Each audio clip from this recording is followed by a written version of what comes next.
so hard for me. Oh, wait. Free will. Free Willy. That's what I thought too. Okay. Okay.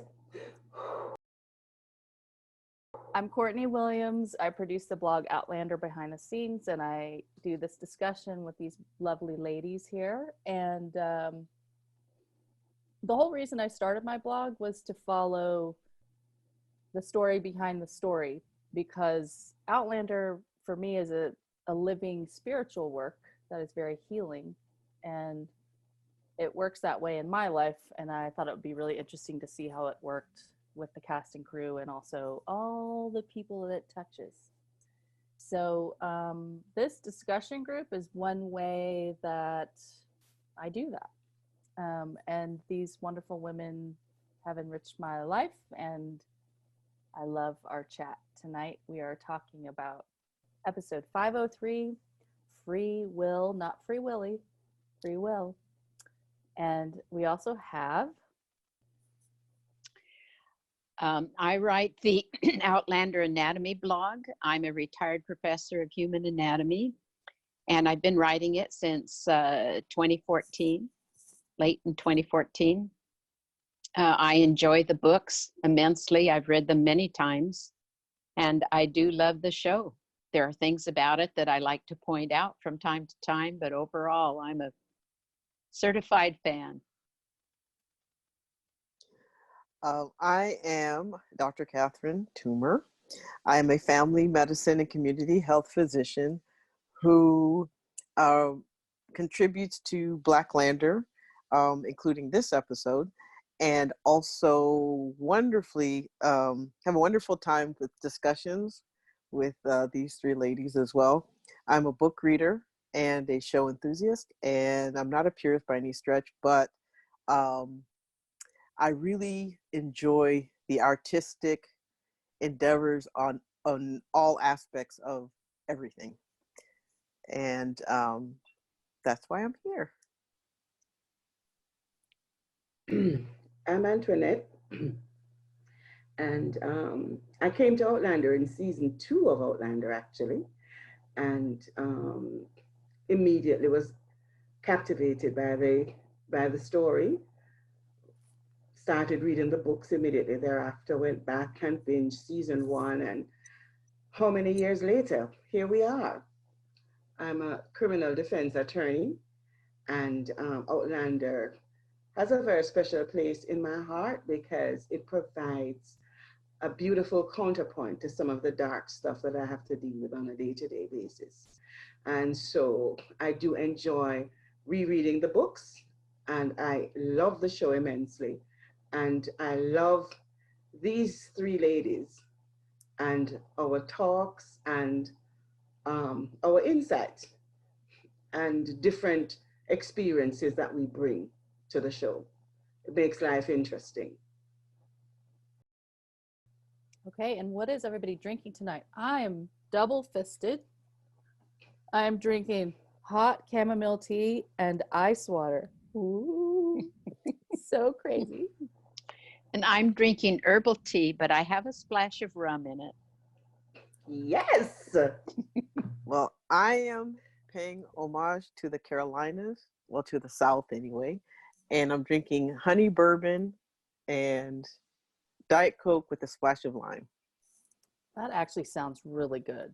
It is very good. I like the sound of that. Well, I'm relegated to coffee.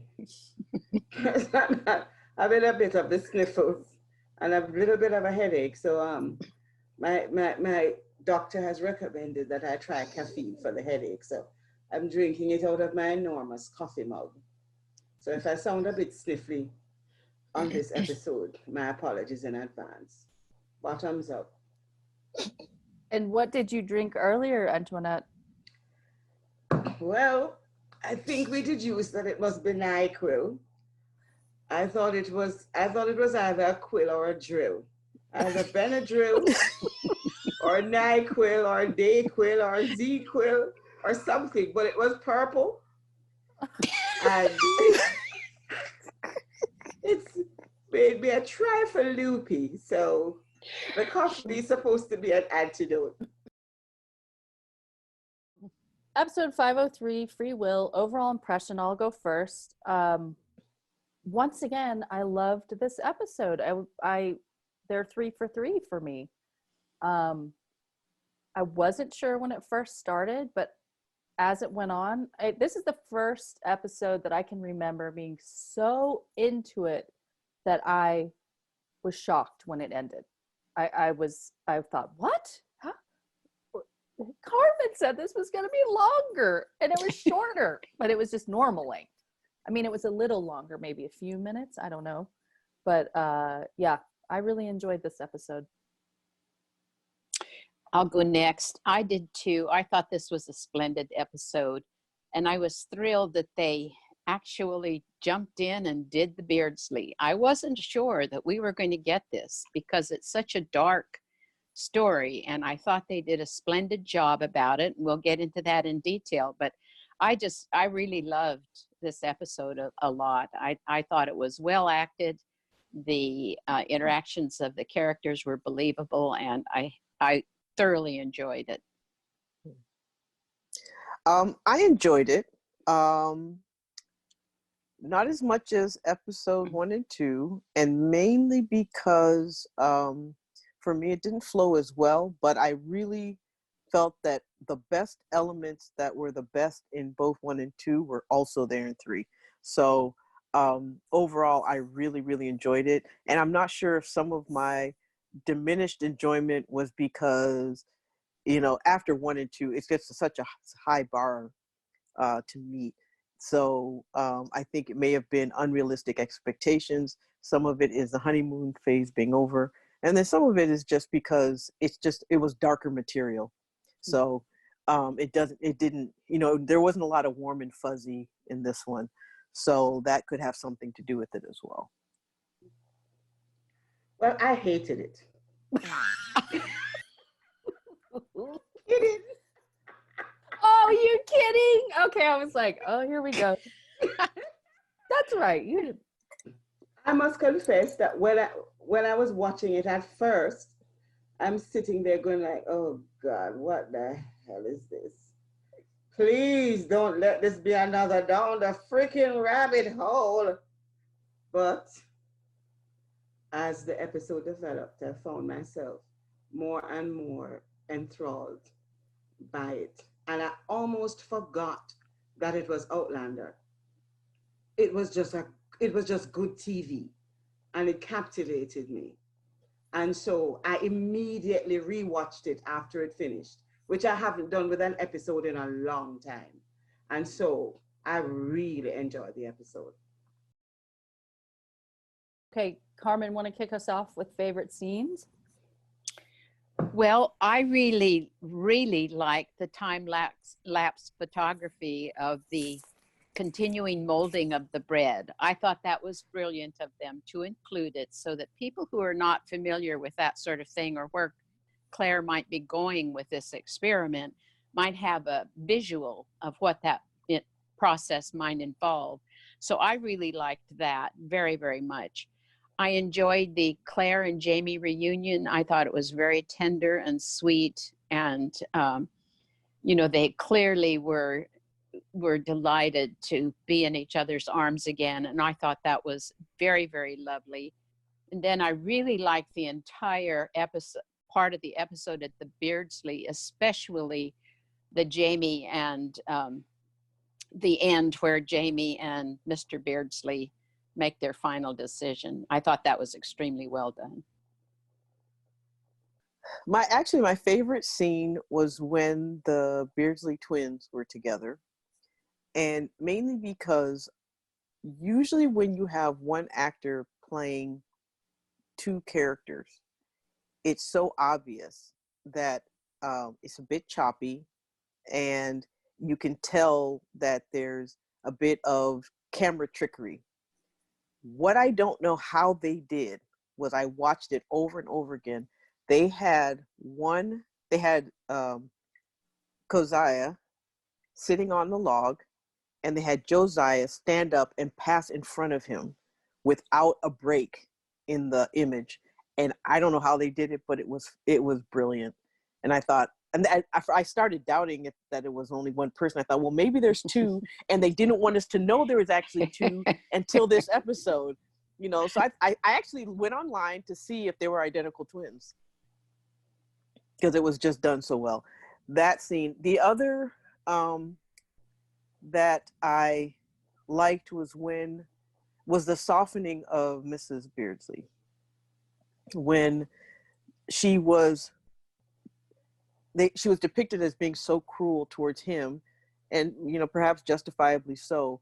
But when she held her baby and the way she was looking at her child, and it was like, even though the line was that just because you have a child, you know, doesn't make you a mother, but it was clear that she had affection. So it wasn't that she was just a psychopath or a sociopath. She had the capacity to love. She just didn't express it towards her husband. Her abuser. Her abuser, yeah. That's a better description. My favorite scene was actually Jamie and Claire at the end. The last scene with Jamie and Claire, where he asks her if, you know, he's putting together that this, what killed this guy or almost killed him was what happened to his father.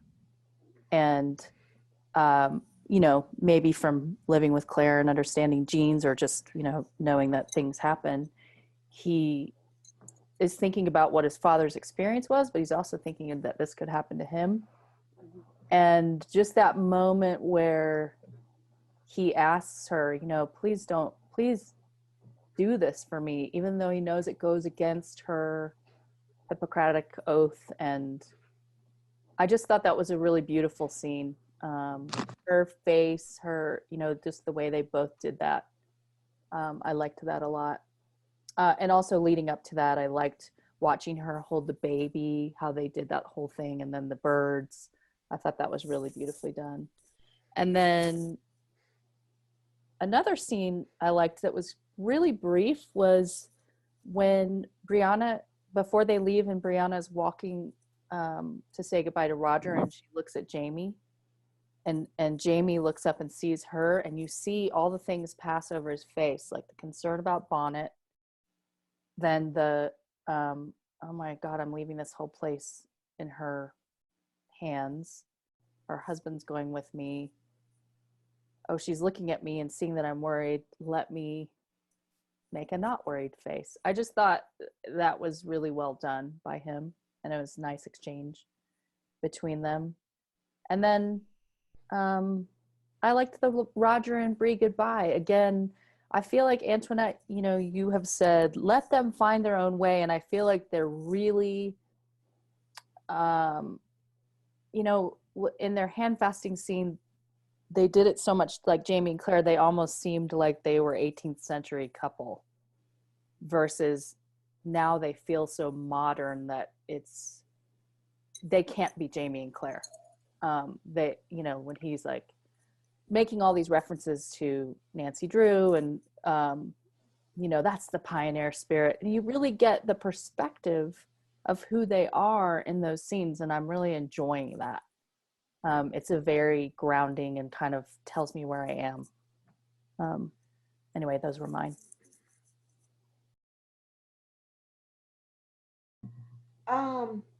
My favorite scene, one of my favorite scenes, was the beginning scene with Claire and Marcelly. I saw on Twitter that somebody had coined the phrase Marsassy to refer to Marcelly, because, you know, she's her own sassy self.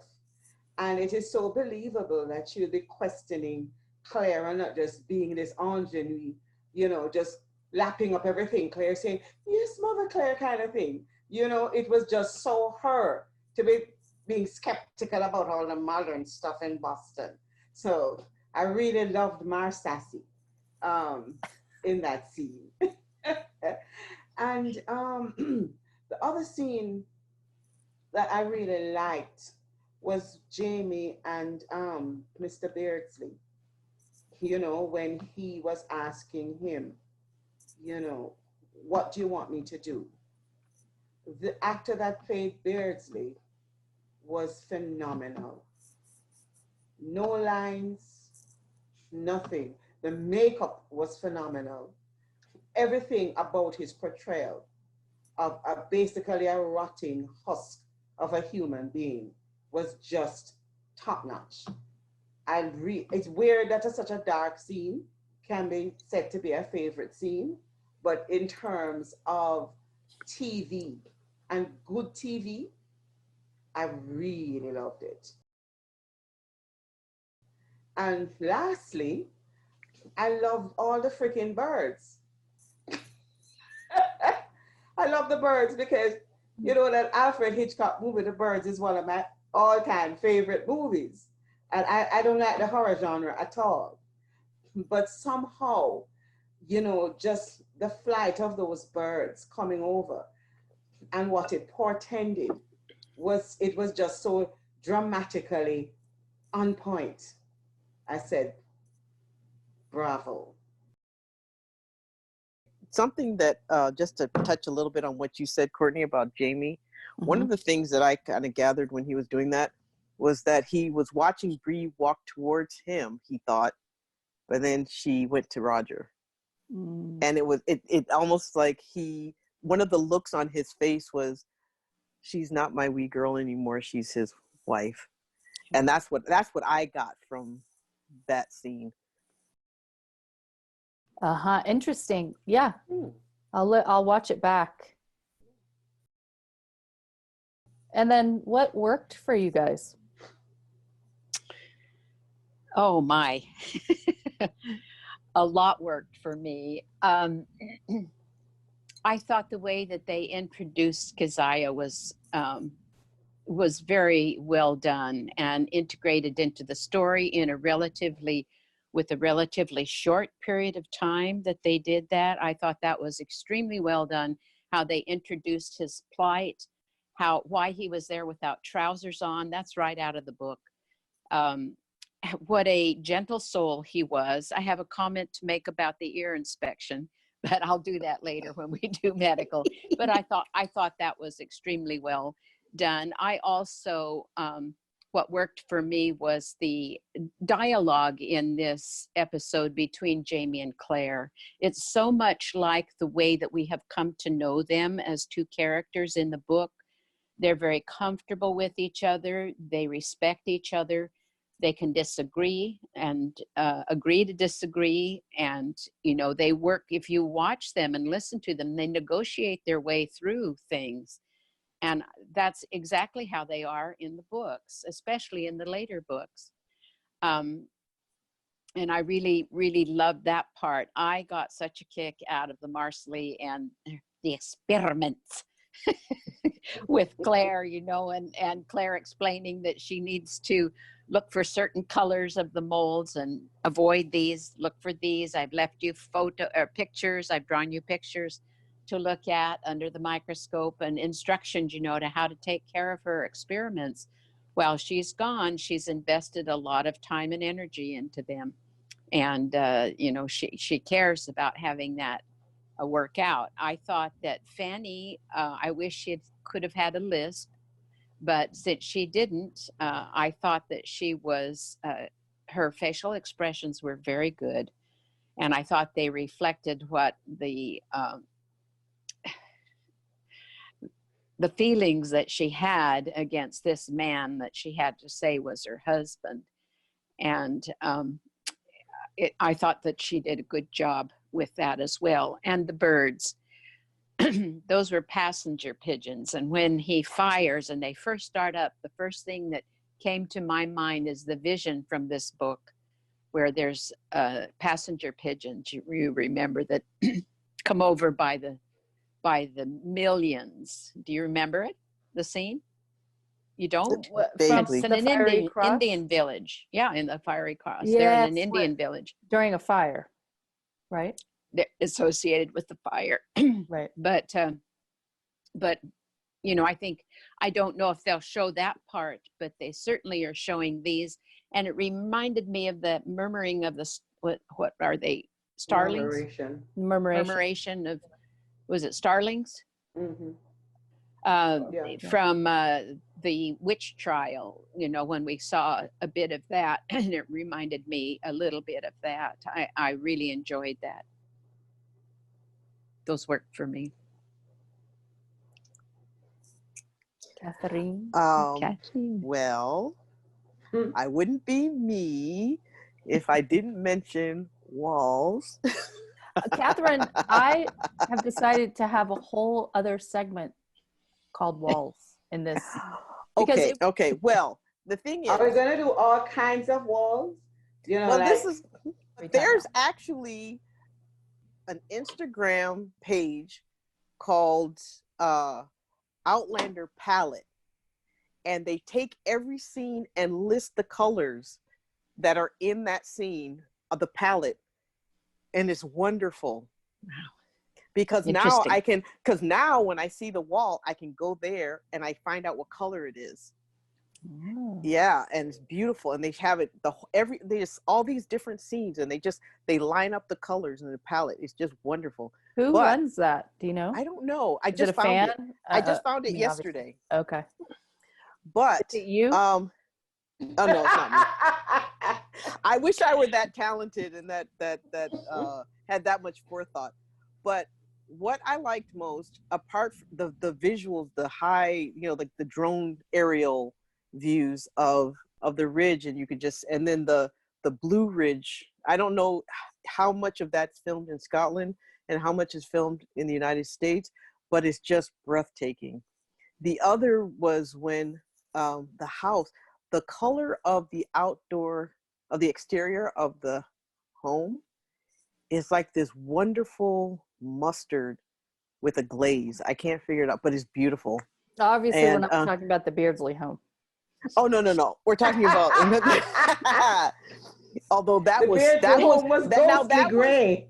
Now that was stunning in its own way for different reasons. I mean, John Gary Steele is a genius. I mean, that's just, you know, he is. What worked for me was, again, Jamie being the king of men. I mean, he just carried himself like a laird. He carried himself like a leader. He carried himself like someone who is confident and strong, but soft enough to have a soft relationship with his wife. He's not overbearing. He's not abusive in any way. It was just, he was compassionate, but he wasn't soft. Like, he didn't hum and haw and, you know, wring his hands over things. He just took charge. And I like that. That worked a lot for me. I liked Claire in this. Again, I could relate to her as a physician and the way she was acting. And finally, they have it where she says, yes, as a doctor, I want to do this, but you have no obligation. Jamie, it's like for the first time ever, you know, they had her consider his feelings in a situation where she was taking charge medically. So I liked that. There was so much else. I mean, I could say everything worked for me except for maybe two things, and that's it. So, I mean, I could just go on and on and on. Well, we'll get to those two things. Yeah. For me, or just going back to something you said, I feel like in season 4 and definitely second half season 3, Jamie was written as very deferential to Claire. And he's not in this. It's like they're their own two individuals having a relationship versus Jamie's down here and Claire's up here driving the boat. And he's like, whatever makes you happy, dear. Like, that's never been them. And it's so nice to see that balance and see her restraint. And I guess as far as the show's concerned, they could say that that's her maturity or something. I don't know. I just think it has to do with good writing versus poor writing. The adaptations, again, in this episode really worked for me because they're so seamless that there was so much from the book directly, like that scene by the fire where they're all joking around about, and don't put your feet and head, and McDo, what about you? And he's jokes and says he couldn't find it. That's straight out of the book. The Josiah, Keziah really worked for me, the way they brought them in, the way they're using one person he's just doing a great job, in my opinion, as those two characters. Again, the balance between Jamie and Claire. The thing that I was surprised that worked so well were the jump scares.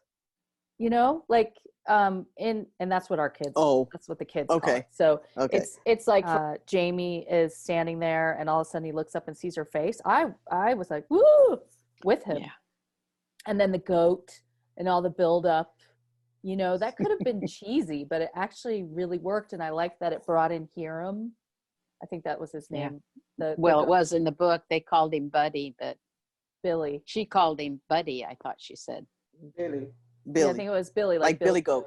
Billy Goat Gruff. Oh, okay. But I liked how they brought that. They had him in there, but since they were going to have the whole thing in the cabin, they had to find a way to do it, and it worked.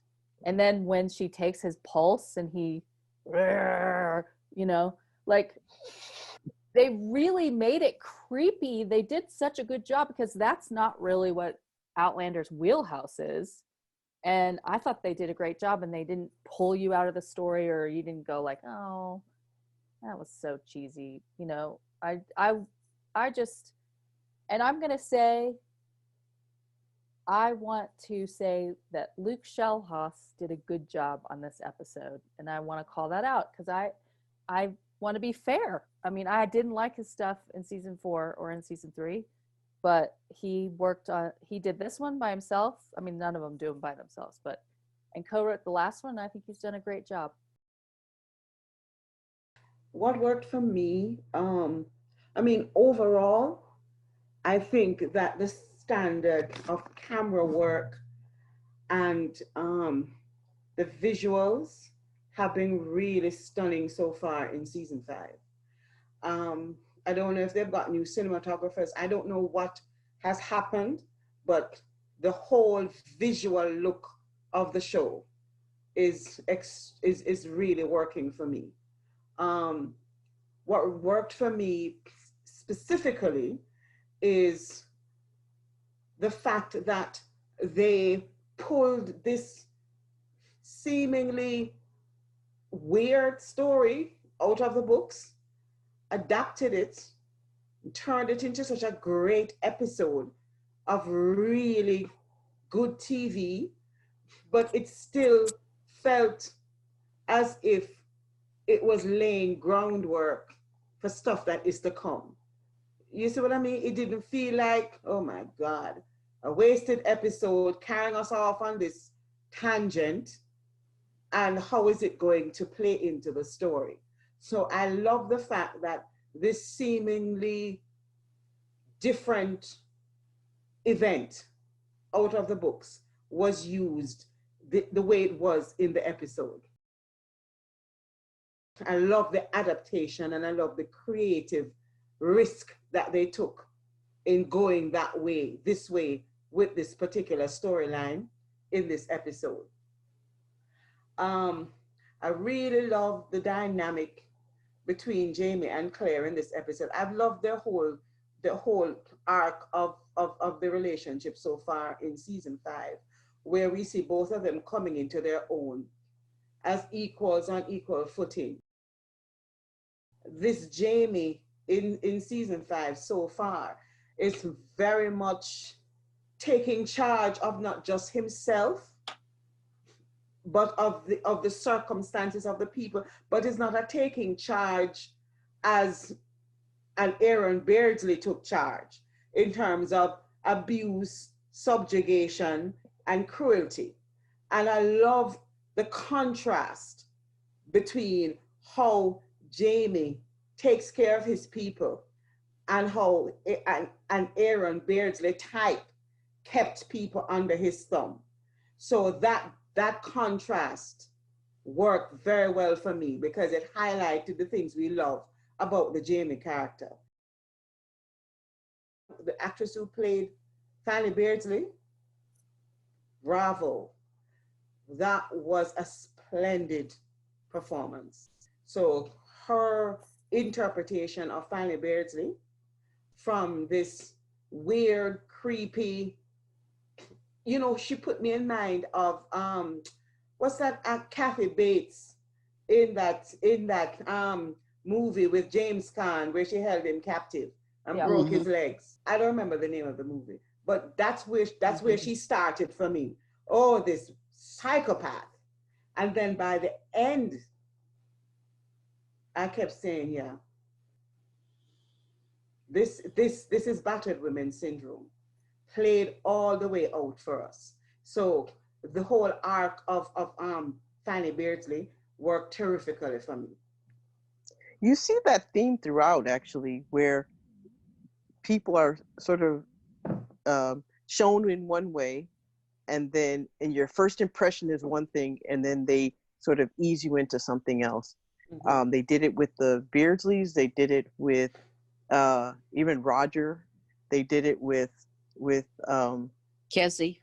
with because both of the Keziah. Beardleys, Keziah, both of the Beardsleys. They did it with Fanny Beardsley. They even did it with the Mr. Beardsley, but it was sort of like, it was more of like a crescendo decrescendo, because it kind of started off where you heard about him and he seemed horrible. Then you became somewhat sympathetic, and then you went back to not feeling sympathetic anymore.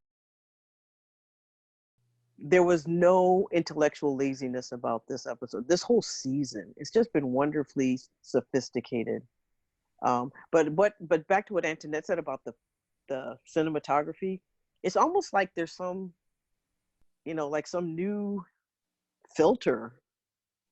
Everything looks like a painting. It's so rich. I mean, every time I look at a scene, I keep thinking Rembrandt, because it's like there's these layers of light and dark, and they just sort of blend. And it's like, then, this like the central light and then exterior dark. It's just the lighting and everything. It's really artistic. This thing's been going on 6 years plus, and technology changes pretty quickly. There's probably new technology since the beginning, since season 1, for sure. 2013 to 2020. Yeah. Yeah, for sure.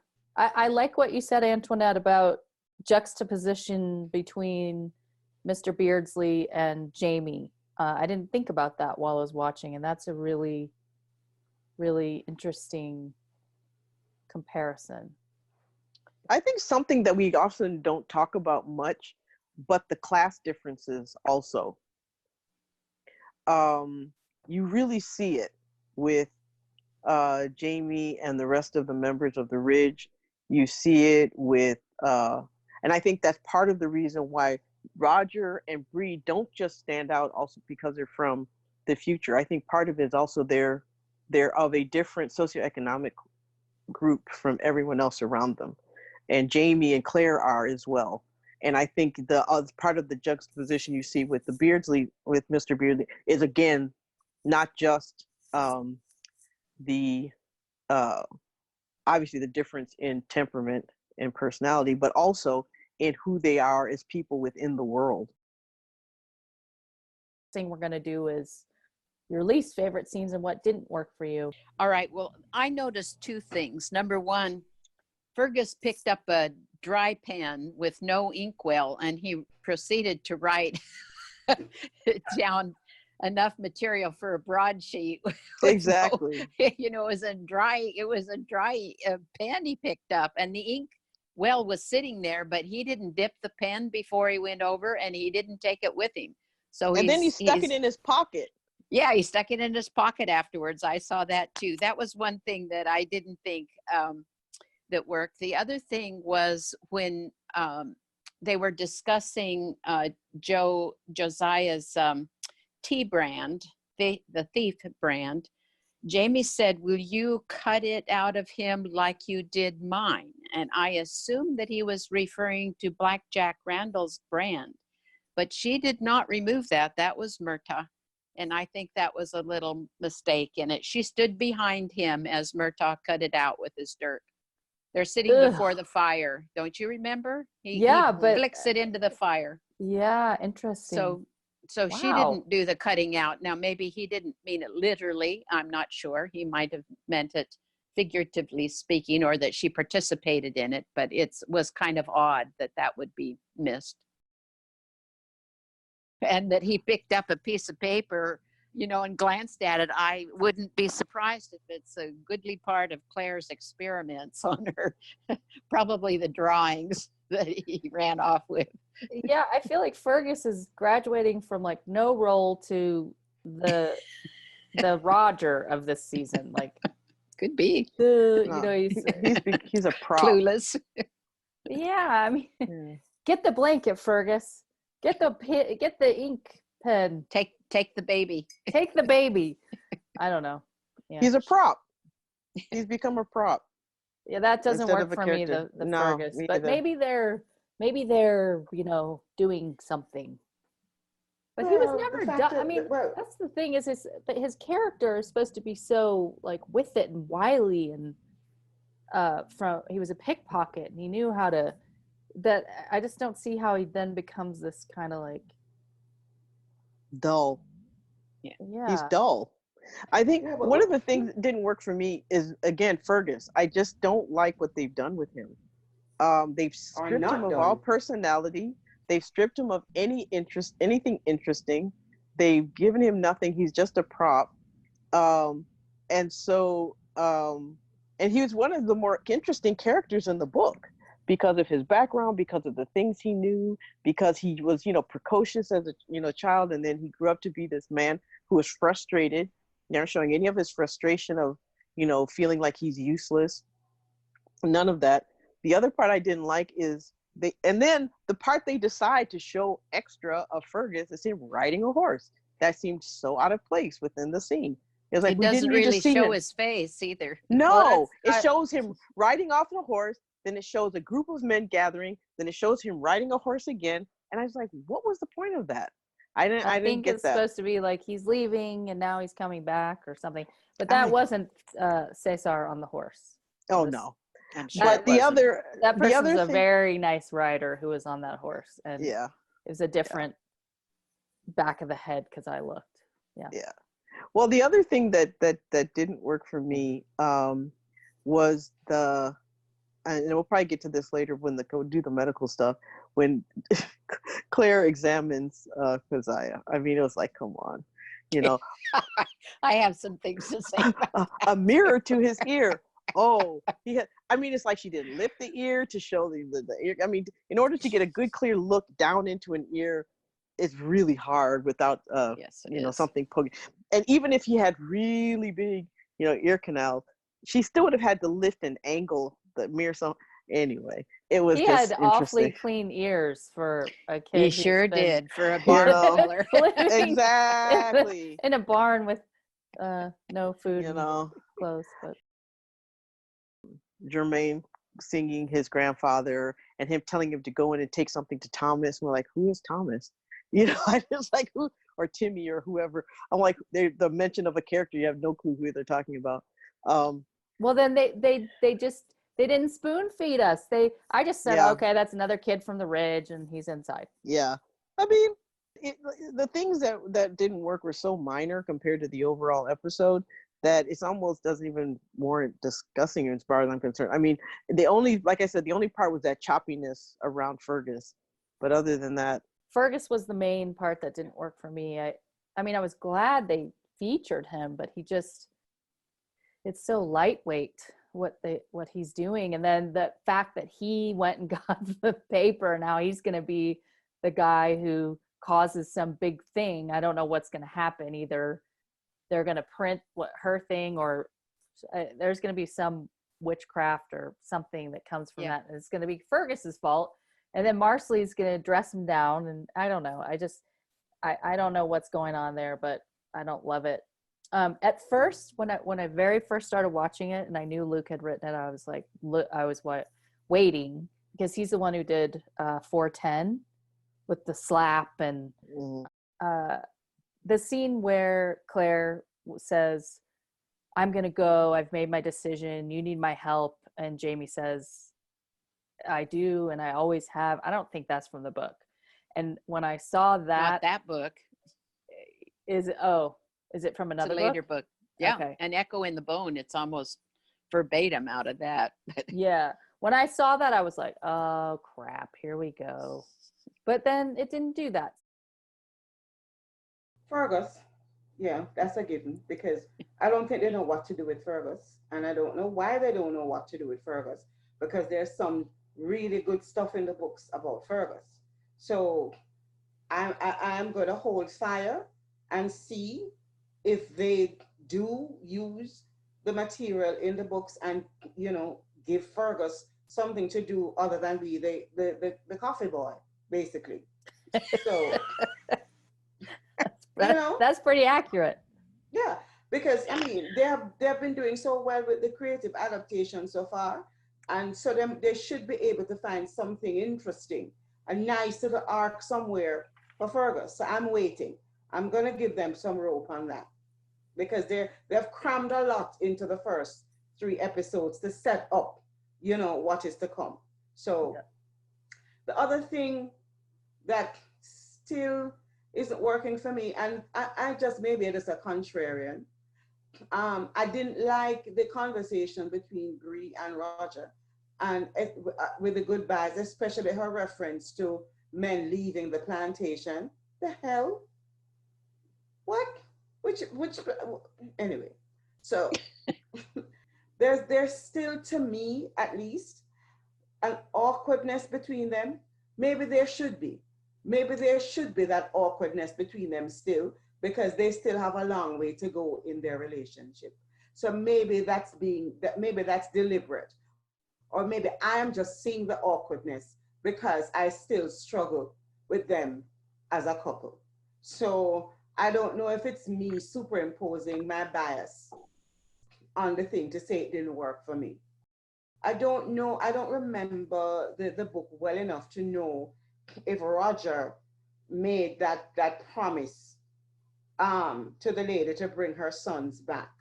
Gently. I thought He did. He did. It did? Okay. Okay. Because I said to myself, that sounds like something that was in the book.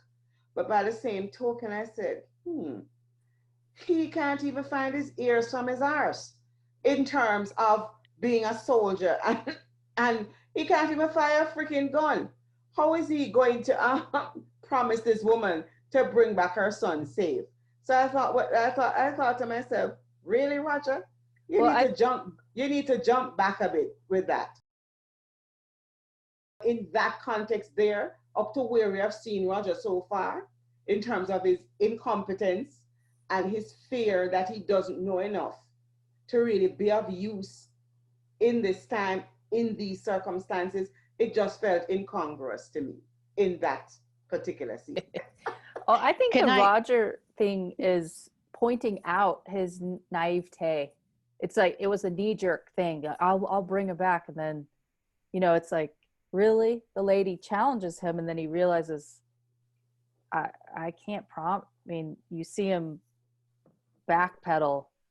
He says what's within his power. His power. He'll do what's within his power. Yeah. Which is out of the book. It's out of the book, but it occurs at the gathering. But if I can just tag on to that, I really like the small part that Joan Findlay played.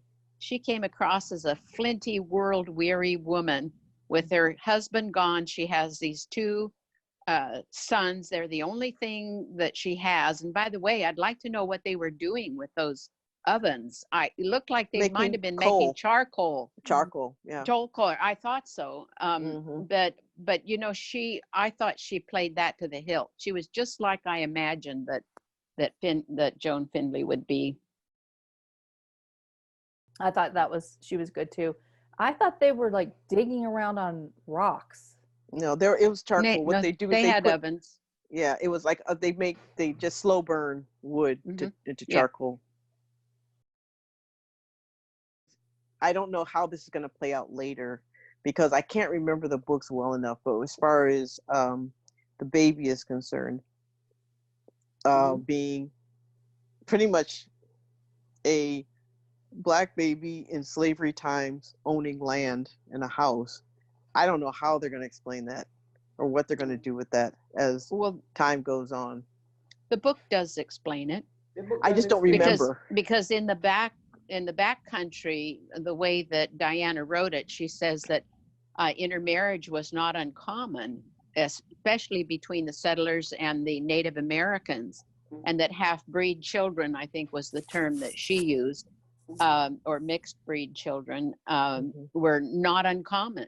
And in the backwoods, when you had property and you were worth something, that Jamie and Claire reasoned that this little girl was going to be taken care of because she had this legacy. Her mother gave them the deed to the land, the house, and everything, all the furs and everything that is in it. So I think she's going to be okay.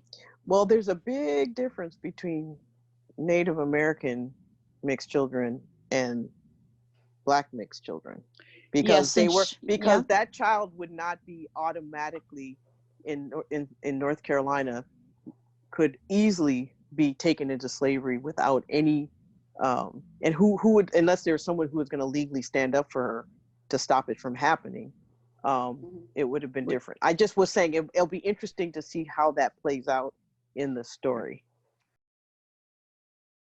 If they follow the books, how it plays out works in terms of the norms and the practices in the backcountry at that time. Cute baby. Oh gosh, yes. Let's do things we noticed and get us laughing a little bit. And I thought of something that Antoinette. the minute I heard this line, I thought Antoinette. And that was when John Quincy Myers says that Roger Mack is furry as a bear.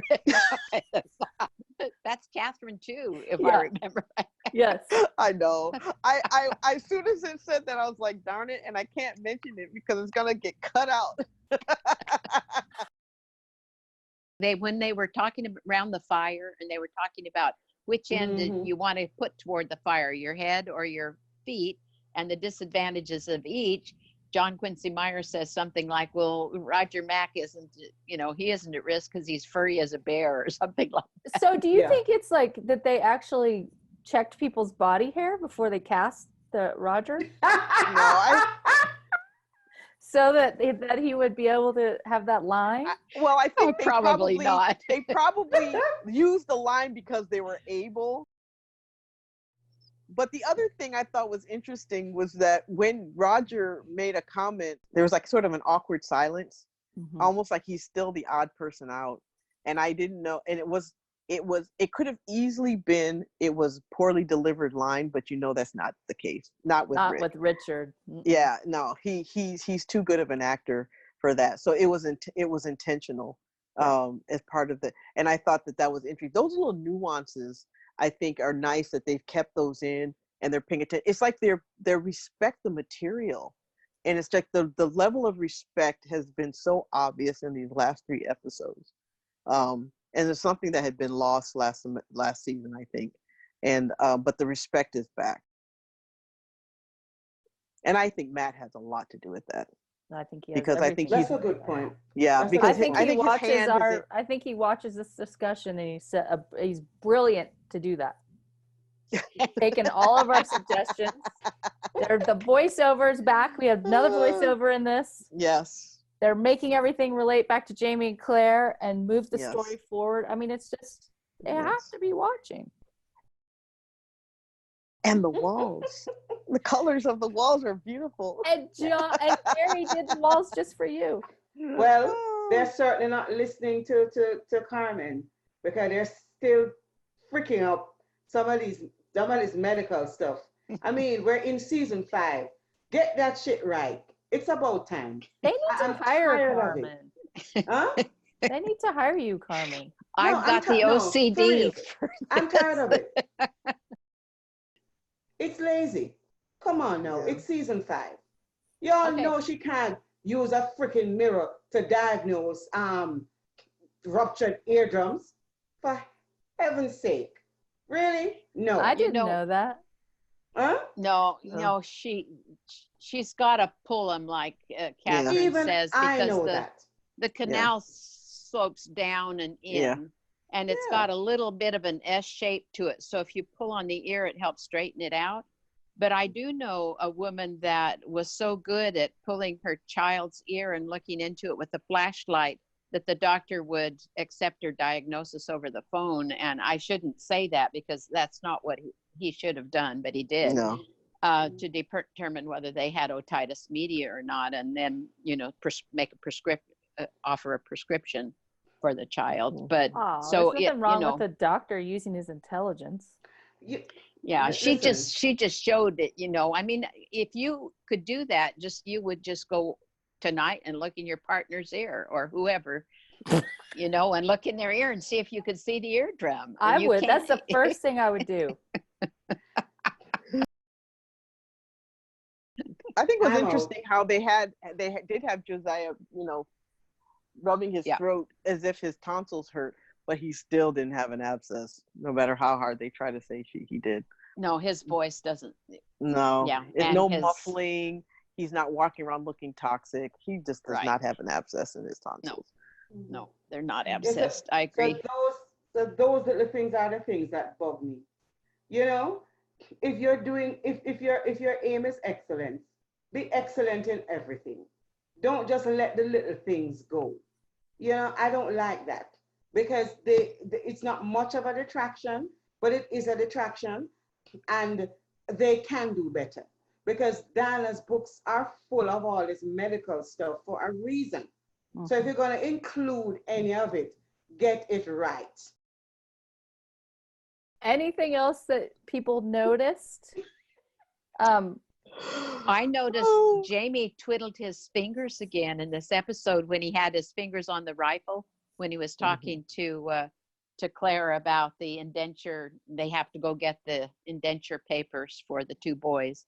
That he was twiddling his fingers again, and I'm happy to see that come back in because he does it throughout the books. He twiddled Yeah. them a lot in this episode, actually, Mhm. several Yep. times. Yeah. Again, Sam is lost. You just don't see any part of Sam Hewen when Jamie's with Jamie. Not even a little bit. Yep, he's You know what I noticed? what? What? If you remember the guy who played Sam's father in season 1, Mhm. I saw a picture on Twitter of him and Sam. And you know that there's a strong resemblance between the two of them. Now that the awful wigs have gone and you can actually see Sam in season 5, when you put up that picture of him and Brian you see the resemblance, except for the color of the hair. It is uncanny.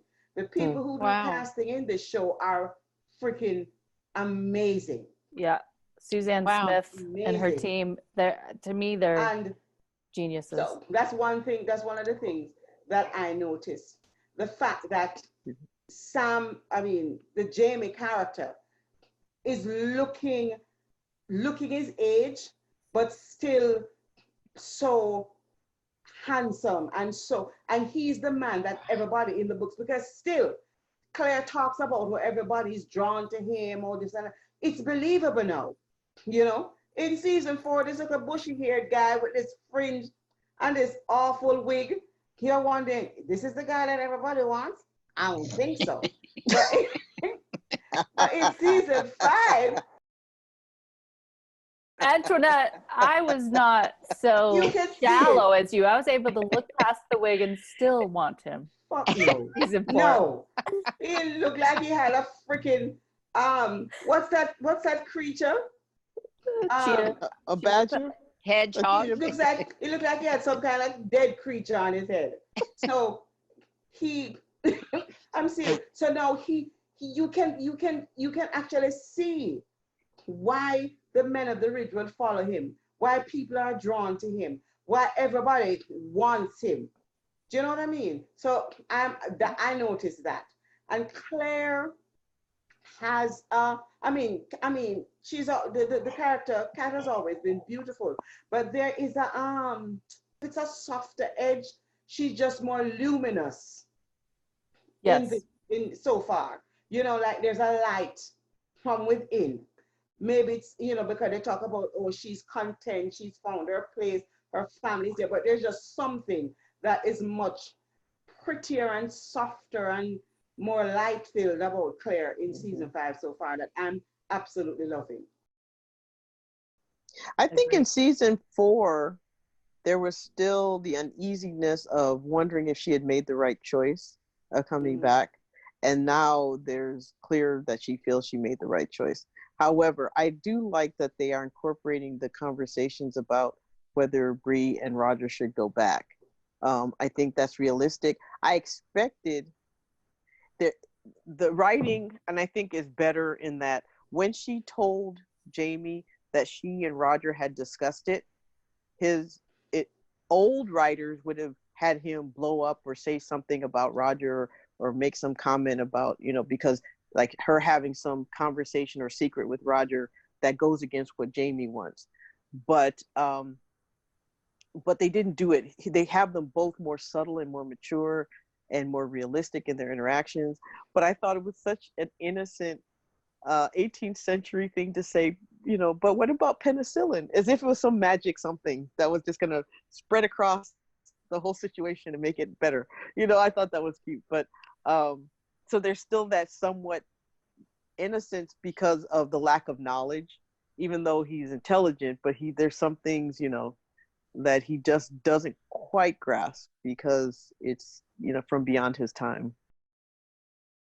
Not until his lesson with the sperms, at least. It's coming up, I'm sure. Yes. The wee beastie. At least they did mention the wee beasties, though. Yeah. One other cute. thing that worked for me was actually that conversation, the fact that the baby coming into this brutal world and what's going to become of her made Claire think about Jemmy and future babies, and then that conversation happened. If you had said to me, oh, they're going to have a conversation about whether they should go back, in the Beardsley, I'd be like, what? That sounds wrong, but it totally worked. It didn't work for me that they slept in that house. Gross. That was, excrement few hours dripping ago, through the ceiling. Yeah, full of his bodily things and rotting and goats, and then later they're like, good night, Sassenach. I mean, I was a little like, ew. Yeah. Did you guys think that? I did. I was just like, him? Hello, people. Yeah. Did you see him bringing their bedding from the horse? They weren't on the floor. He brought in the bedding and he laid it out. They weren't on the floor. Did you see that barn? Yes. No, that barn was worse than the house. Okay, Wait, but there was excrement dripping through the ceiling onto the floor 2 feet from where they put that stuff down. Human excrement. That's like. Well, didn't you hear her tell the girl to boil hot water? Don't you know that hot water is the cure for everything? Every time there's a crisis, what does Claire say? Get me some hot water. Suspension. Okay. Yeah.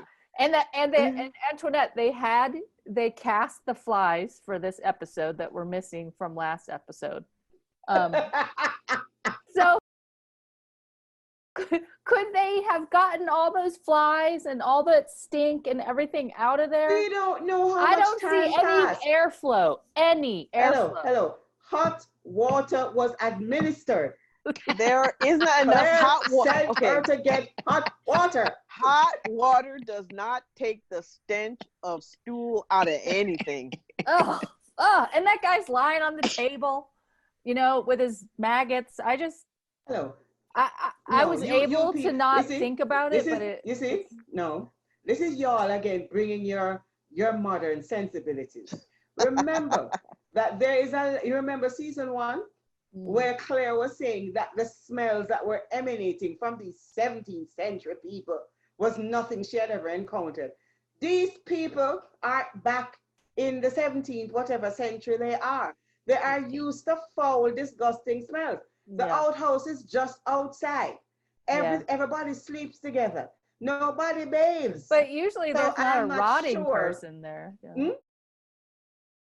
So I don't think that their sensibilities were offended by laying down after it had been cleansed with the hot water. I don't think sensibilities were. Yeah, we didn't, for good reason, they didn't show how they got him down the stairs.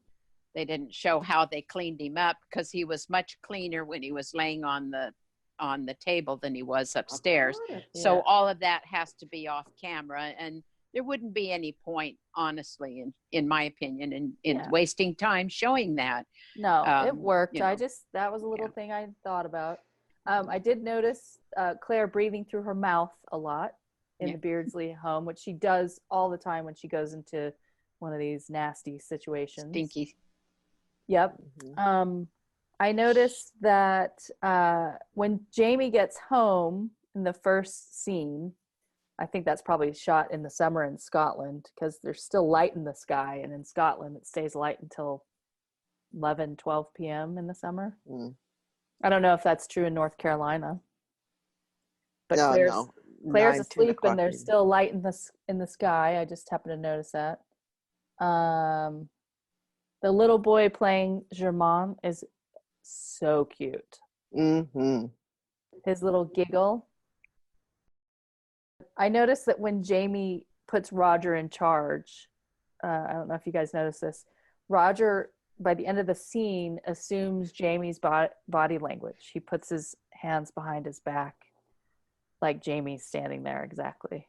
And I thought that was kind of a cool little addition. And Richard actually knows how to ride a horse. And I was watching him when he was riding into the camp, and he was kind of awkward. And I thought, so is that Richard pretending to be Roger, who doesn't really know how to ride a horse, even though he rode a horse all the way back from New York? Somehow. Or was it a horse not cooperating? It could be. Yeah, he could have been saying, come on, we have to go up to our mark. And then the other thing is, in the Beardsley barn, in this like shambles, they have one of the Outlander Friesians. Yes, I saw that too. Who looks like it's Gorgeous really horse. well fed. It's been groomed. It's got its hair. I mean, that animal's faring the best of all the Beardsleys. That one hasn't missed a meal or water. So yeah. It was their prized possession. Mr. Beardsley was a horse breeder, and he was. Now I have a That's question. Mr. Wiley. I thought it was interesting to see the goats piled in the back of that buggy, that wagon. Did you at the end? Yeah, how they're come going to they take weren't them gonna with them. walk? Well, what? Why weren't they going to walk? Well, I suppose that it would be easier to keep them with you if they were corralled than if they're wandering at the side. You know, in the book, they kept Hiram with them, and so the other goats followed him. Right. Yeah, And how are they going to pull that buggy? They have 2 horses.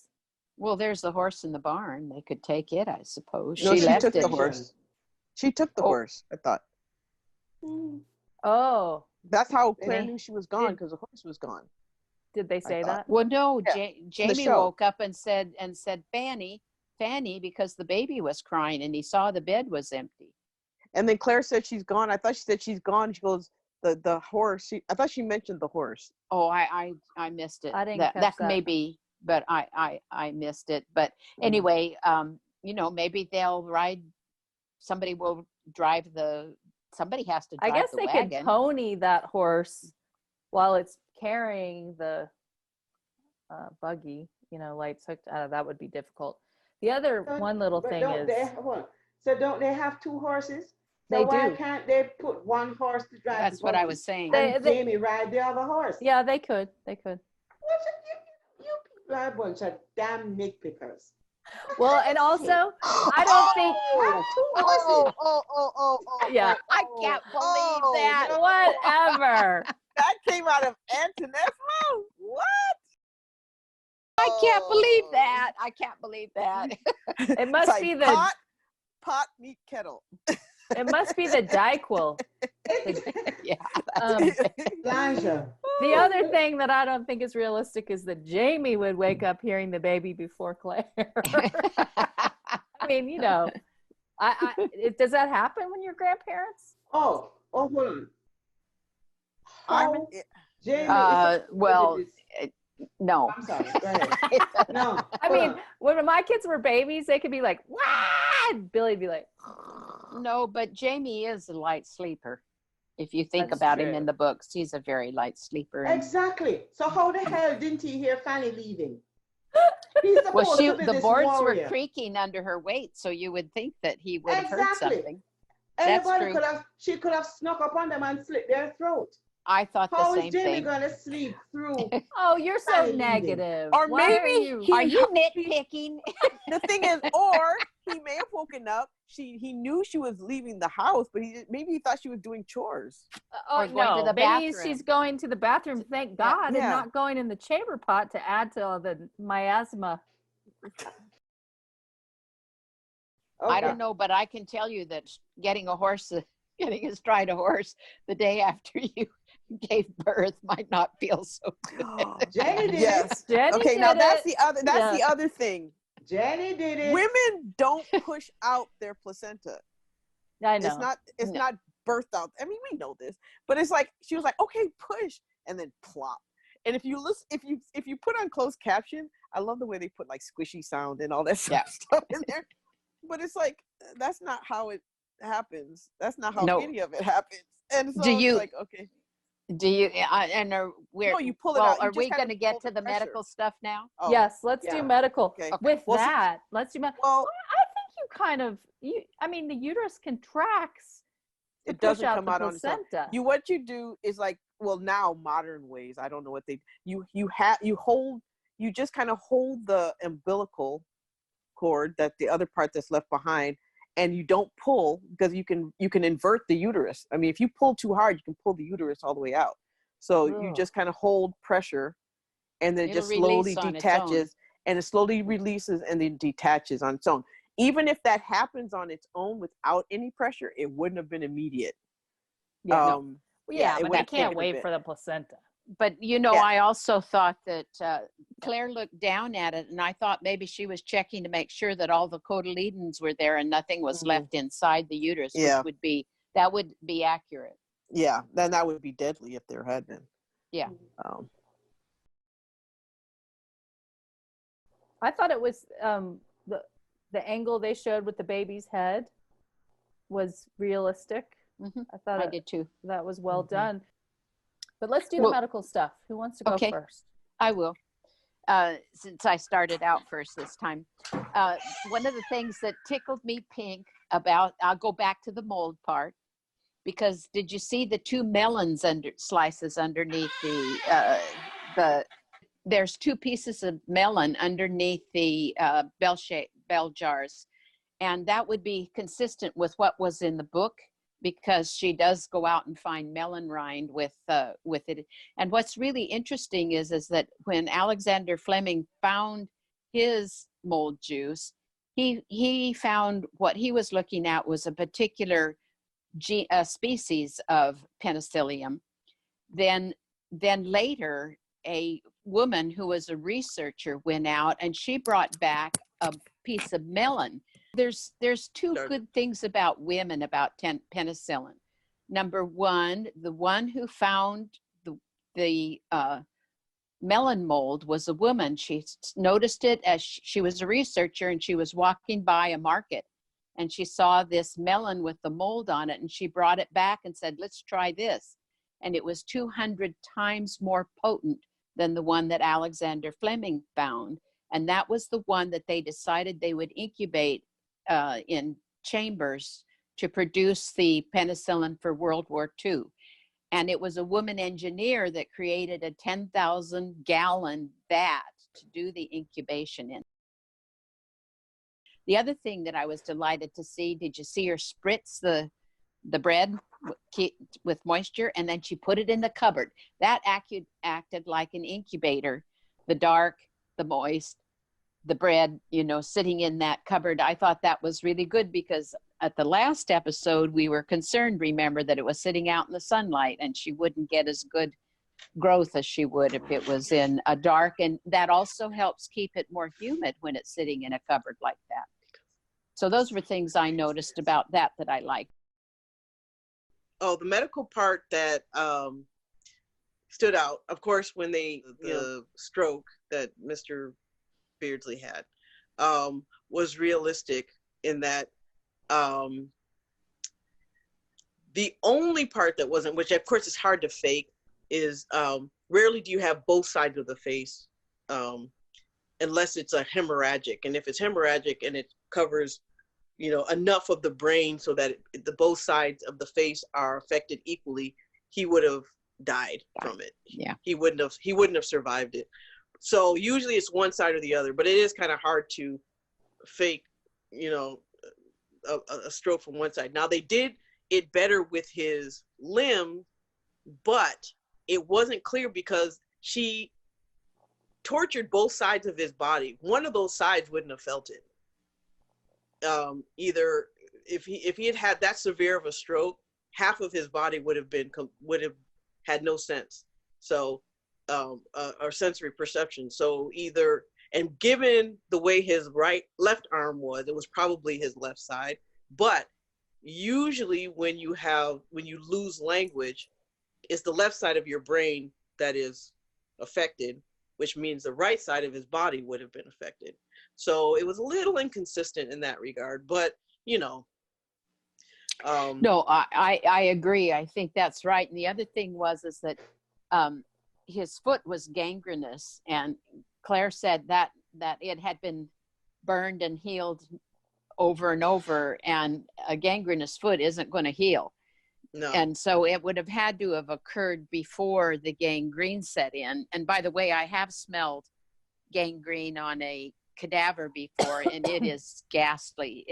There's nothing that is as awful as that smell.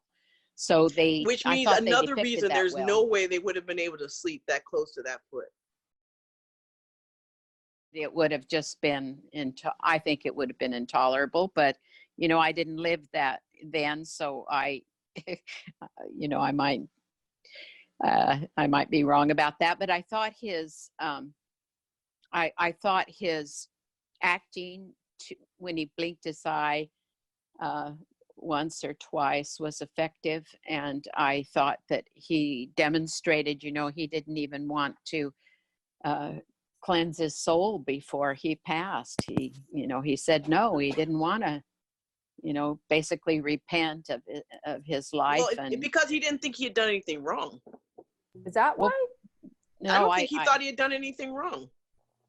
I think the reason he didn't want to repent was because he felt justified in what he did. Well, probably, but I also felt that he was just a very angry, evil man who, you know, just, you know, I've read books where people say they curse God and die, you know, and well, my he thing reminded is, though, me of that. Anyone like that is probably a sociopath, a psychopath, or a narcissist, or a combination of the three. Probably. In any of those situations, they would never consider what they'd done wrong. They would justify everything they'd done. Well, that's a good point. I don't think he probably didn't believe there was God in the first place. And even if he did, he wouldn't have thought that he had done anything wrong to justify needing to repent. What did you think about the maggots and the wounds? That can happen. I've seen it. Yeah, I haven't I've seen seen it, but maggots I know and of wounds in living people, though. I mean, he was living. Yeah, in a living person, especially if they have like bad circulation because of diabetes or something like that, and they get bed sores or something like that, they can get maggots in the wound. So that was accurate. Yeah. It's horrible, but you know, she was right. At least it kept the wound clean. Yeah. Although, there have been, I've seen a couple with folds of skin also get, and the person completely unaware, that they were there. Especially if it's a huge fold of skin that doesn't get cleaned, and that's true. I do want to say, are you grossing you out? Yeah. Your face. Okay. Fold of skin, like a fold of skin. Yes. Like. Yes, in a perhaps a large person where it can't be cleaned well. There, it's just a fold of skin. Pardon? Is there a wound or just a fold? Well, of course, the fold. What happens when you fold skin? If you don't wipe it well, or if you don't, your skin sloughs off a little bit, and it creates a lot of debris in the fold. And then usually fungus gets in, and so then you have inflammation, and then from inflammation you get sores, and then from sores you get, ulcers, and then the ulcers can then get infected by, well, actually, flies and different things. Or, insects of different types. I want to say one thing about what Marsali said, and that when she said pig flesh is a good substitute for human tissue, that actually is true. We share a lot of genes in common with the pig, and that's one of the reasons why they use pig. Not the only reason, but part of the reason why they use pig tissue for heart valves and things like that. But there's something called SIS, which is small intestine submucosa from a pig intestine. And that has been used to do some incredible things, treating women's incontinence, healing wounds.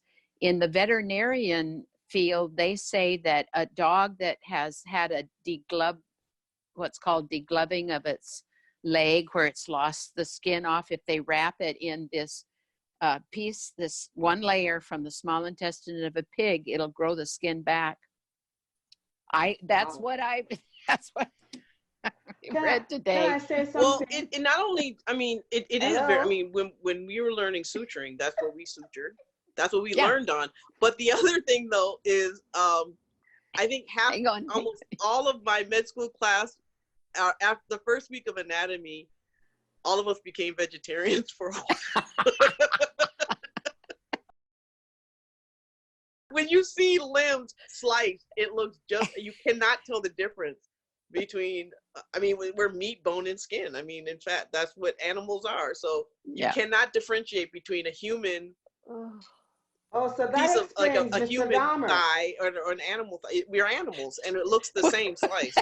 What did you say, Andrew? I said that explains Mr. Dahmer's predilection for human Yes. flesh. He couldn't differentiate. No. Let's move I on. thought that all of the focus on the wounds and everything was a little overdone. I thought it was a little bit of overkill for me. I didn't see why we had to go back and look at it over and over again. So that I didn't like that. Yeah, we know what it was, and we know it's gruesome and stuff, but we didn't need to keep seeing it. What wound? What are you talking about in particular? I didn't think they did that. Yeah. What? I didn't think they showed it over and over again. They went back and showed what she did to him. Yeah. But they didn't go back to the same wound over and over again. I didn't see Well, one of the things I thought was very interesting, how they saw the wounds, they discussed what she had been doing, but it's like neither one of them sort of looked at her sideways, like, okay, woman, you're psycho. It's like there was no real reaction to her. It was just to him and the state he was in. But I guess maybe it's because they already knew what he had done to Keziah. So, and they had, firsthand account of how brutal he had been. So maybe that's why. Oh, let me just say one thing about Aaron Beardsley and the fact that he didn't want to repent and whatnot, and he didn't think he had done anything wrong. Remember, in his mind, his wife and the twins were his property to do with what he would. Yeah. They were his property. So he wouldn't have thought he did anything wrong in terms of how he treated them. Yeah. Because he didn't look at them as humans that were on an equal footing with him. They belonged to him. They were possessions. Just like, his skins and his other assets. They were his property to do with what he wanted. So that's a good point. He would have felt completely justified. I wonder if he was impotent or sterile, not impotent, but sterile. He was sterile. Yeah, he was. Nobody Very could likely have a baby with him, and then he would kill them because they didn't give him a child when it was him. Exactly. Probably, That was a bit of the writing, though. I don't remember that part in the book. No, yeah, that was an adaptation. Christopher Fairbanks played Aaron Beardsley. I mean, Excellent portrayal. imagine what the what that makes me want to interview him. What was your audition like? Did you have That's to a good lie there and question. moan, or like did you have to go on a big diet, or what? How do you play Aaron Beardsley? Yeah, I want to interview that man. that would be And an putting him interesting on my interview. list. Okay, on to more medical. Carmen, what did you think about the pig that Marsley cut in half? I think it was a prop. I don't think. You think? No intestines, no stool, Nothing. no nothing, nothing. no cavity. Nothing. I was like, either there's an empty cavity that everything had been pulled out, or if she cut through it, it would have been spilling out, and neither. Wasn't it already dressed? I thought it was dressed. I thought that I didn't. It wasn't. There wasn't. It wasn't as if it was solid round. It was like completely round. Yeah. Yeah. No, I got that. Also, it also just, even with a cleaver like that in one whack, she would have to be mighty strong to pull that off. I think Marsley could do it. Well, she might. If anybody could, she could. But I have a question. Would that burst someone's eardrums to box their ears? Is that Oh yeah. Rupture their eardrums? Oh yeah. Mm-hmm. Yeah. It's a pressure because Yeah. you have a lot of slap. pressure coming at it's a small space. So if you completely hit the ear, I mean, when you think about it, eardrums from explosions, just from the reverberation of an explosion, can rupture eardrums. So imagine someone doing this to your I mean, ear. it's not this kind of a blow. It's this. It's a slap. It's like that. Where it's cupped, and then the air is forced against the drum and can rupture it. And rupture it. And if it happens over and over again, and one thing she did mention that if it had happened once, it would have healed. Yeah. But it's only if it happens over and over again, then and then of course once the eardrum or the tympanic membrane's gone, then there's no protection for the bones within the ear that help create sound. That old joke, if a tree falls in the forest and there's no air, does it make a sound? Yeah. No, it creates doesn't. Sound waves. It creates sound waves, but you have to have a receiver. But the actual sound is created in your ear. So if exactly, there's no one there, that's where I was going. You have to have made. a receiver in order to hear the sound. So it creates sound waves, but you have to have someone there for it to hear that. Wow. I wrote a lesson on it. Well, if you'd like to send it Why to am me, I not I'll include it. Well, I was going to say one thing also that I liked was when they were in the Beardsley house and Claire was justifiably, upset about the boys being in the barn when the goats are in the house, and she kind of starts to do her Claire go off, and then she's like, well, do you want the indentured papers or not? And Jamie's like, yes, we do. Kind of like, be quiet, let's Claire. remember why we're here, Claire. That's very from the book, because Claire does get outraged, but Jamie's like, this is the task at hand. This is what we're doing. Yep. How about standouts? For me, the standout was, and I'm upset that I can't remember his name because he deserves to have his name known, is the actor who plays Josiah and Kosiah. Paul Gorman is his name. What's his name? Paul Gorman. Paul Gorman. And he's on Twitter. You can can follow him on Twitter. Yeah, I actually do already, but I couldn't remember. I'm so bad with names. He's phenomenal. He's a standout, I think. Yeah, and so I think that his portrayal of those characters will rival Tobias in his granted, Tobias had two very strong characters to play, but I think that it's actually harder when you have two similar characters and you have to be more subtle in your differences. That's a good point. Yeah. Yeah. And I think he's already done it brilliantly, and I think that it's gonna. I hope he's recognized for that, because it is a brilliant portrayal of those two characters. He is my standout for. He was the first one I wrote down as my standout as well. I liked him the minute he came on screen, and I just continue to feel that way. And I thought, again, Sam and Katrina both were standouts in this episode, as was Bronwyn James. And I'm going to say Luke for writing it. Fair enough.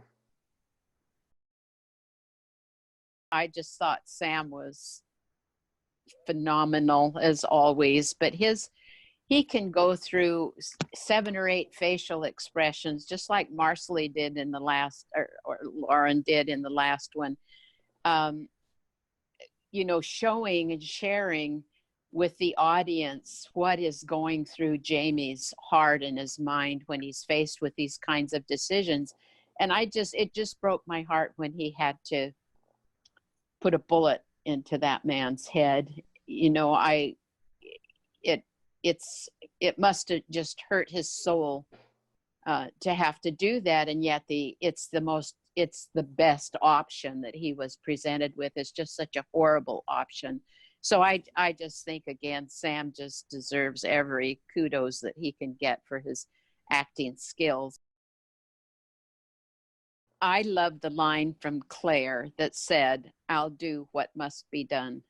I just thought that was, and her facial expression when she said that, and she imagined, I am sure, as a physician, she imagined what that might look like, what that might feel like.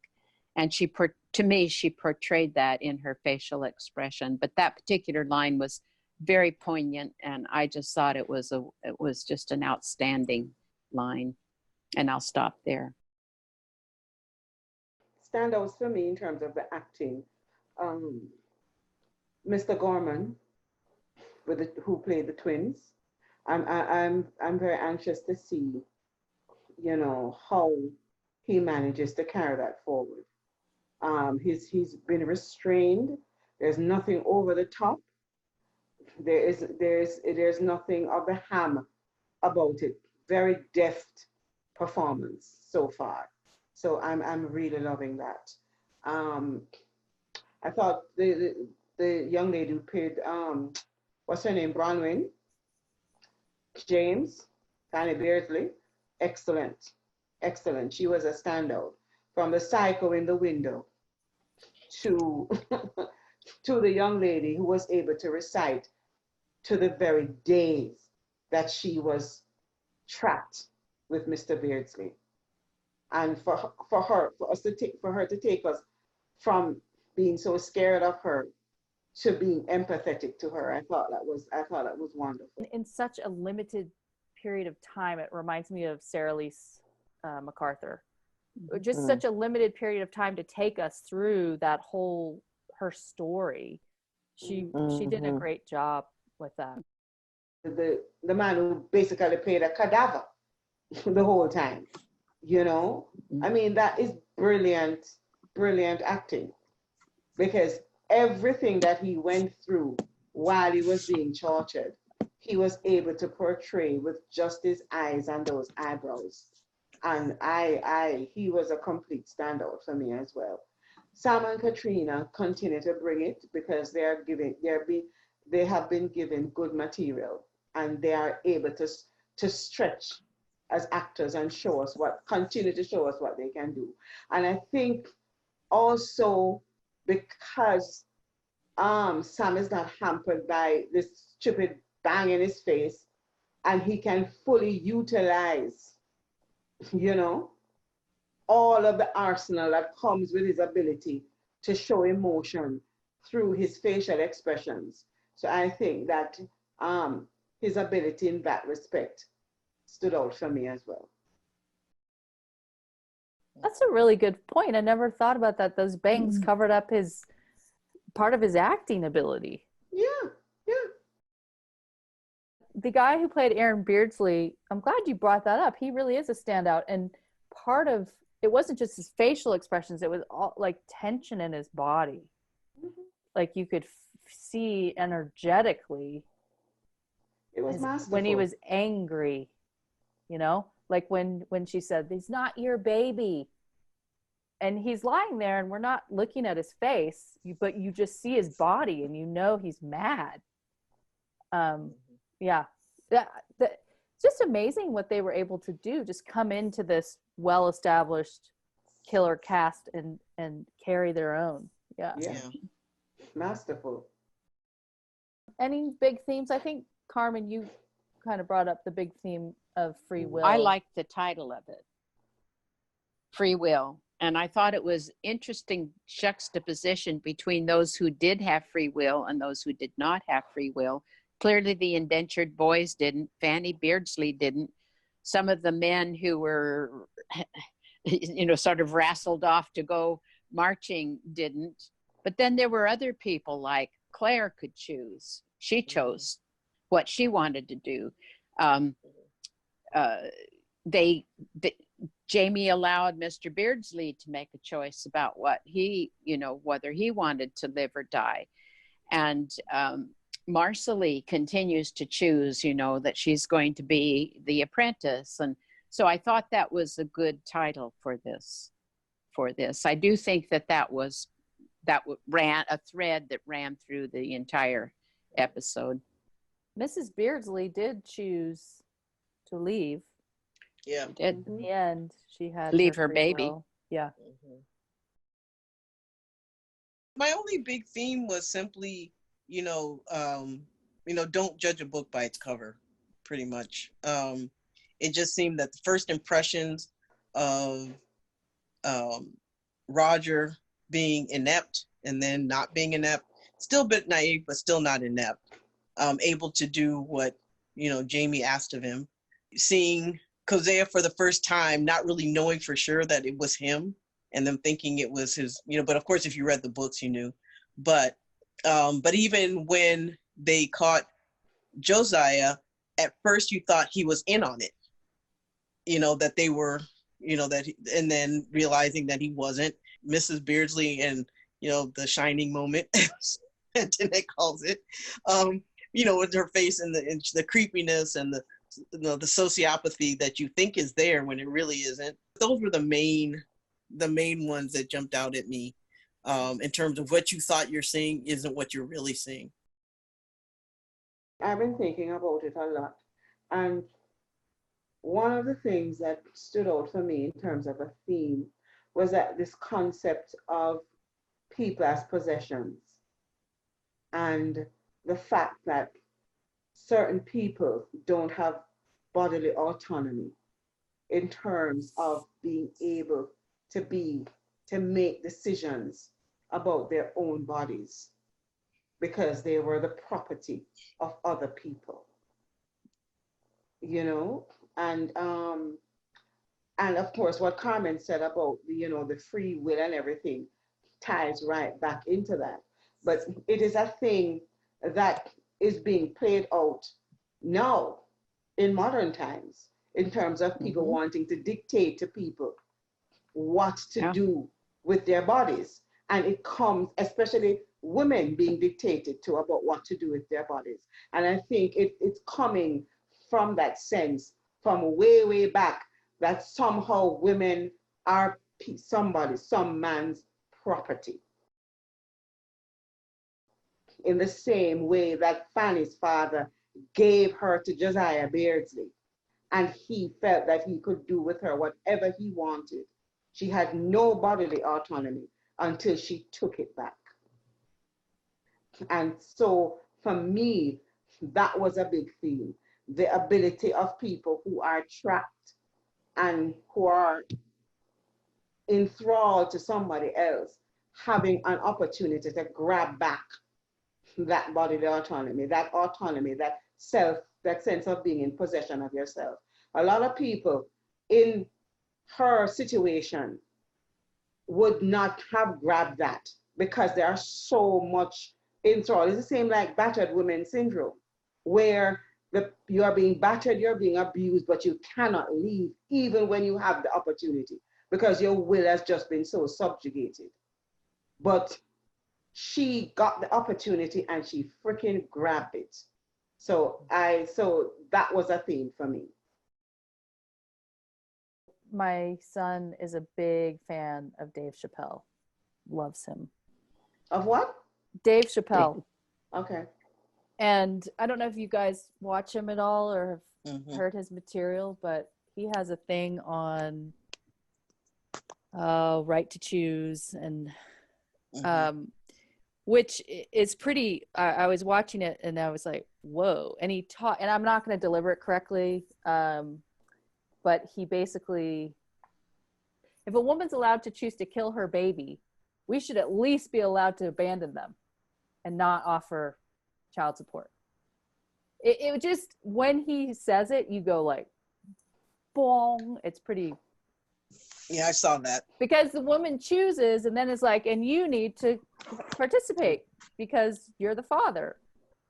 And he's like, well, where's our choice? Well, that was a long time ago. Yeah, but it's, do you know what I'm saying? Like, it was, let me say something about Dave Chappelle. Right? Yes. Dave Chappelle needs to shut the hell up and take a freaking seat. Okay? Because he is one of these men who mask their toxic masculinity behind humor. The man made his choice when he decided not to wear a freaking condom. That is when he made that choice. Okay? Yeah, but so I kind of, you know what though, I have to say I kind of agree with him on this one. I mean, why is his sense of irresponsibility any different than the woman's irresponsibility? If she didn't want to get pregnant, she should have had either been on birth control or made him wear a condom. So my thing is, if both of them are irresponsible, why is it only the woman who gets a choice? Exactly. That's exactly what his routine made me. I was like, it made me see it in a whole different way. Yeah. The way comedy can, that it's yeah, we will agree to I mean, disagree. it's just a matter of dealing with consequences. You deal with the consequences of your actions, and but those consequences, you know, again, if you're given a choice, then the choice should be universal. Well, and I think his point is that choice is not always made together. Yeah. Of what the woman is going to do, but yet the man is expected to go with whatever she chooses. Mm-hmm. No, he doesn't have to go with whatever she chooses. He doesn't have to marry her. He doesn't have to live with her. But he was part of bringing a life into the world. That's why all these men go around and father 10 different kids with 10 different women. And then by that logic, they can just walk away because, oh, the woman chose. I didn't choose. So if she chose to go ahead and have, I mean, I'm not saying that it's an appropriate choice. I'm not saying it's an appropriate choice, but I see the point. Exactly. In that if you equally made a child, and then you should equally be able to make the choice, which actually does happen, unless, you know, of course, you know, man gets taken to court. But, you know, you can't force someone to have an abortion. You can't force someone who has an abortion to have the child. I actually have friends who never recovered from the fact that their girlfriends had abortions when they got pregnant with their child. They were just as devastated as, they were very much willing to step up. But they had no choice. They could not, they had no recourse. It was totally her choice. So the thing is, again, you know, in this situation, they were equally responsible for creating the child, but they're not equally responsible for the choices that are made after that point. It all becomes, but again, those choices should not be taken away by anybody else. Yeah. Anyway, I just thought it was it's interesting. An interesting it's something to think about. It opened my eyes. One of those philosophical questions that you ponder. Exactly. And you know, Antoinette, it's not saying, I oh, it's don't like ponder. this. I don't ponder that shit. Pay your child support. You're deadbeat dad. So my big theme, and actually I was influenced because I don't know if any of you guys saw the Parade article. Diana did an interview with Parade, and I'm not going to I saw the remember it. article. Did you? I'm not going to remember it from, verbatim, but she basically talks about how significant it is that Jamie and Claire went through the Beardsley experience, and it's significant because she said that going through horrifying experiences bonds people. Mm-hmm. And it made them go to that place where Claire made Jamie realize about his father, and then Jamie has never killed someone outright, just like in that type of situation. Outside of battle. Exactly. He just shot someone who's lying there. And so the big theme, I think, is the mortality, like in this timeless tale where they're traveling back and forth and they have this love of all time. This was just like a reminder of there will be death. We will die.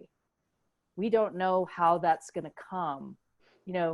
It just brought his mortality front and center for him in terms of what his father went through, and that he could go through that, and he visually saw the evidence of it when he was looking at Beardsley. And wonder, did his father go through that? In some ways it would make their love stronger because they realize, they always, have these things, war and this and this and that, but then you could just have a stroke, Yeah. It could be just something like that any day that you don't realize is coming. And I think that was a new realization for him about his own mortality, that he asked his partner to help him with, because he just doesn't want to ever be in that poor man's position. Yeah, I agree with you on that. And it brought it, and I remember it brings me back to a line that Claire said in 401, where she said something about this could be ripped away from us at any moment. Yeah, and I mean, it's true for all of us, Yeah. It's like you guys were saying last time, and I don't think I put it in there, is that you can't wait for everything to be perfect to be joyful and enjoy the moments, because there's a line from The Crown, Claire Foy, who I think did such a great job as Queen Elizabeth, young Queen Elizabeth. She says, you're going through life and you think things aren't that great, and then something terrible happens and you realize you had happiness after all.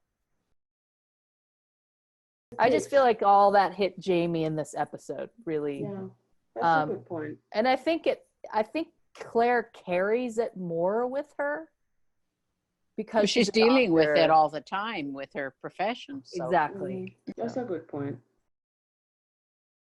All right, my darlings, we got my medicine's wearing off. Your coffee's wearing again.